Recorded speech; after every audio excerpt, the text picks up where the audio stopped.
पल की बात है। शास्त्रों को घर लेकर के आने का मतलब है उसे पढ़ना, उसे देखना, उसमें क्या है उसको समझना, उसका चिंतन प्रारंभ करना। तो समझ लो महाभारत नहीं होगी कि महाराज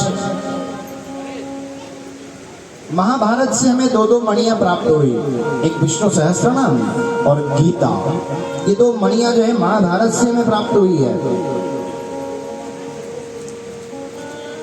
व्यास जी को चैन नहीं पड़ा, ये सोच में व्यस्त थे, चिंतन कर रहे थे। उसी समय नारायण नारायण का नामस्मरण करते हुए देवर्षि नारद जी का वहां आगमन हो गया। श्रीमन नारायण नारायण नारायण, श्रीमन नारायण नारायण नारायण, श्रीमन नारायण नारायण नारायण, श्रीमन नारायण नारायण।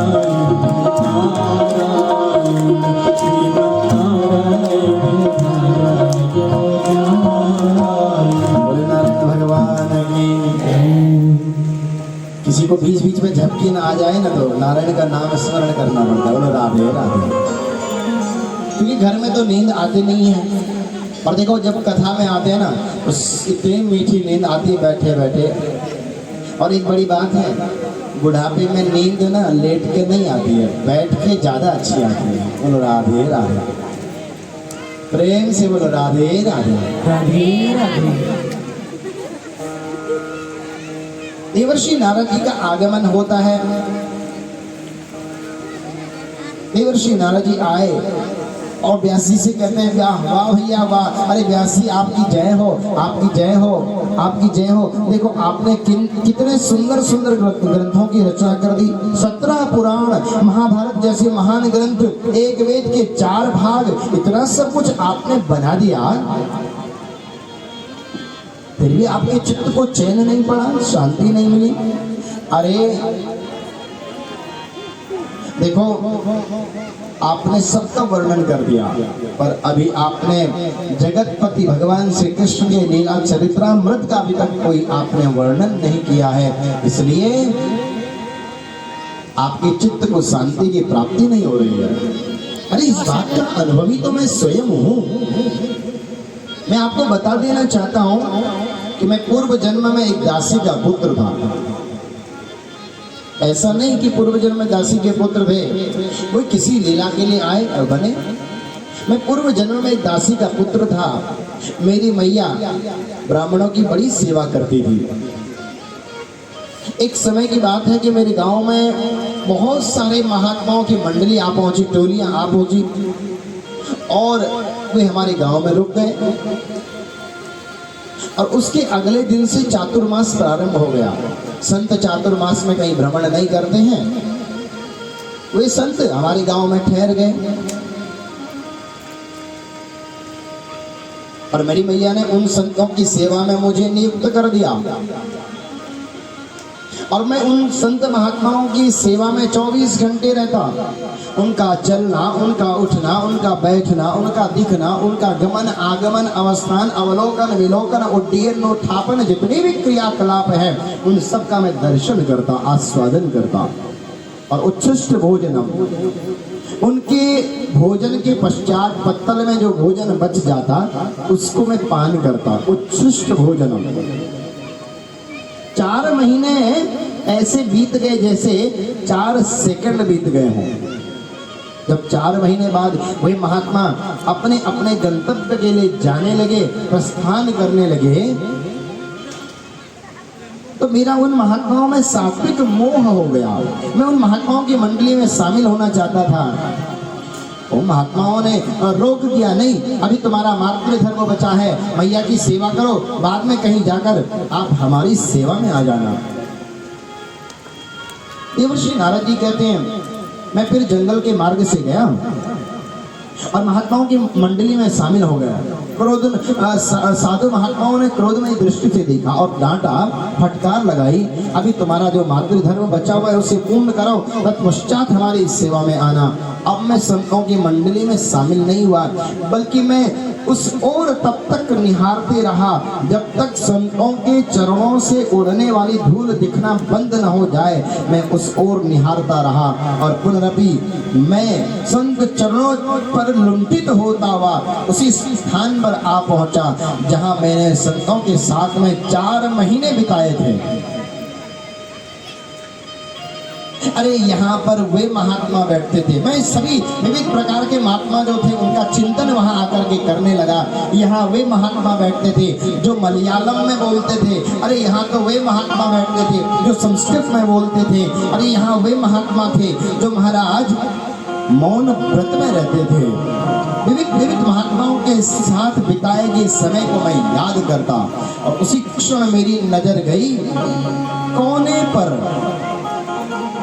एक वृद्ध महात्मा जिनकी अवस्था लगभग 90 वर्ष की है और वे अपने आसन से खड़े होने का प्रयास कर रहे हैं। मैं देख रहा हूं इस दृश्य को। 4 घंटे बाद बड़ी मुश्किल से कभी ये पैर दबाते कभी ये पैर दबाते 4 घंटे के बाद वे महात्मा अपने आसन से खड़े हो गए और एक समस्या आ गई कि महात्मा को सहारा देने वाला जो डंडा था ना वो नीचे ही पड़ा रह गया, नीम का डंडा। अब महात्मा पड़े हुए नीम के डंडे को निहार करके मन ही मन में सोचते हैं, ऐ नीम के डंडे, तेरे सहारे के बिना मैं अब एक कदम नहीं चल सकता हूँ। पहले एक वो समय था जब मैं 4-4 सीढ़ियां कूद जाता था। 5 वर्ष के बालक देवर्षि नारद इस दृश्य को कर दिया। महात्मा प्रसन्न हो गए, चौंक गए। अरे वाह भैया वाह, इस दुनिया में किसी को अपनी तकलीफ आप यदि बता दो वो आपकी सहायता नहीं करता। 5 वर्ष के बालक, मैंने तुझे अपनी कोई समस्या बताई नहीं, फिर भी तू मेरी तकलीफ समझ गया।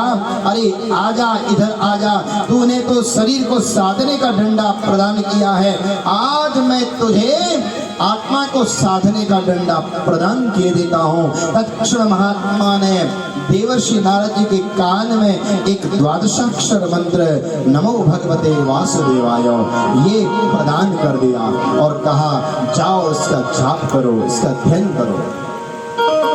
देवर्षि नारद जी अब हर क्षण ओम नमो भगवते वासुदेवाय, ओम नमो भगवते वासुदेवाय इसका स्मरण करते रहते, याद करते रहते।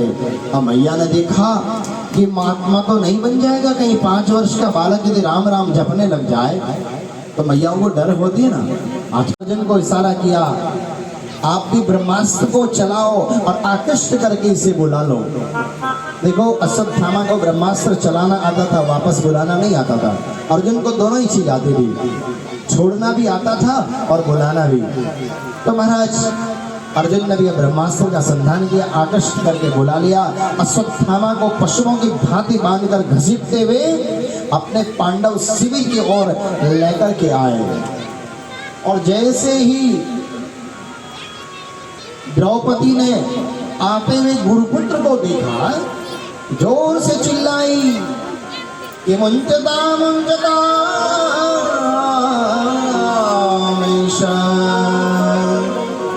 ब्राह्मणो नितरांगता। अरे इन्हें छोड़ दो, ये हमारे गुरुपुत्र हैं। इन्हीं के महान पिता की कृपा से हमने महाभारत जैसे महान समुद्र को ऐसे पार कर लिया जैसे बरसात में गौ के खुर से बने हुए गड्ढे को बछड़ा पार कर लेता है।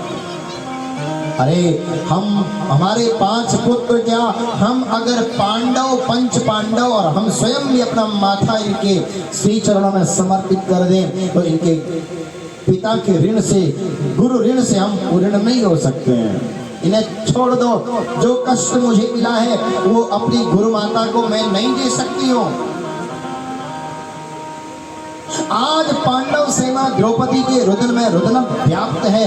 आज युधिष्ठिर की आंखों से भी अश्रुपात होने लगे। वाह भैया वाह, अरे मैं तो सोचता था द्रौपदी हमारी पत्नी बनकर सौभाग्यवती हुई है, पर ये मेरी सोच गलत थी।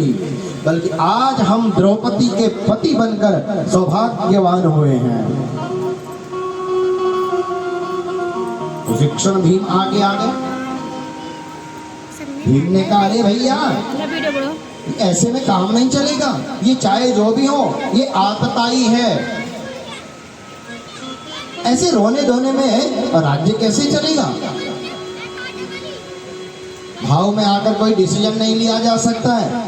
भीम आगे आगे तो भगवान भी आगे आगे। अब देखो भैया, चारों भैया वो करते जो श्री कृष्ण कहते हैं और श्री कृष्ण वो करते जो भीम कहते हैं। बोले भीम कहते हैं ऐसा क्यों? बोले भीम के जीवन में सुख दुख नहीं है, वो महात्मा है। बोले आज तो भैया भोजन में बहुत सारा बच गया, भीम ने कहा मेरे होते हुए कुछ नहीं बच सकता है। अभी देखो, बोले आज भोजन में कुछ नहीं बचा है। अरे वाह भैया वाह, मेरे पेट को भी आज थोड़ा आराम की जरूरत थी ना। बोले आज तो जो है ना भूमि पे सोना पड़ेगा। अरे वाह भैया वाह, धरती माता की गोदी में सोने का शुभ अवसर प्राप्त हो रहा है। बोले आज तो डरलप के गद्दे मिलेंगे, आज उसमें सोना पड़ेगा। वाह भैया, गोविंद की कृपा हो गई। जो हर क्षण हर पल हर समय हर चीज में जो आनंद ले ले, मस्ती ले ले, वो महात्मा भीम। उनके जीवन में सुख दुख नाम की चीज नहीं है। फलम लभते सम्यक् कलो केशव कीर्तना।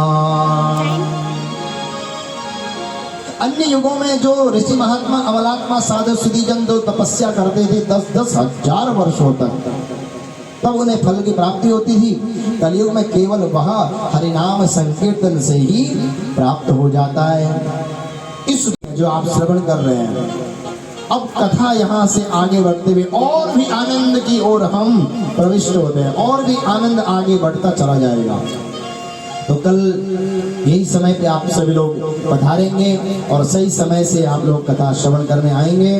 कल गुरुदेव सुखदेव राजा परीक्षो अद्भुत मंगलमय कथा का श्रवण कराएंगे। कल भगवान शिव और पार्वती का विवाहोत्सव ही आपको श्रवण करने का सौभाग्य प्राप्त होगा। बहुत सुंदर कथा कल आनंद को प्रदान कर देने वाली कथा आपको कल श्रवण करने को मिलेगी। क्षेत्रपाल देवता की, गंगा मैया की, आवाज स्थापित देवताओं की, आदरणीय भक्तिमती मातृशक्ति की। नमः पार्वती पते। हरे हरे हरे महादेव।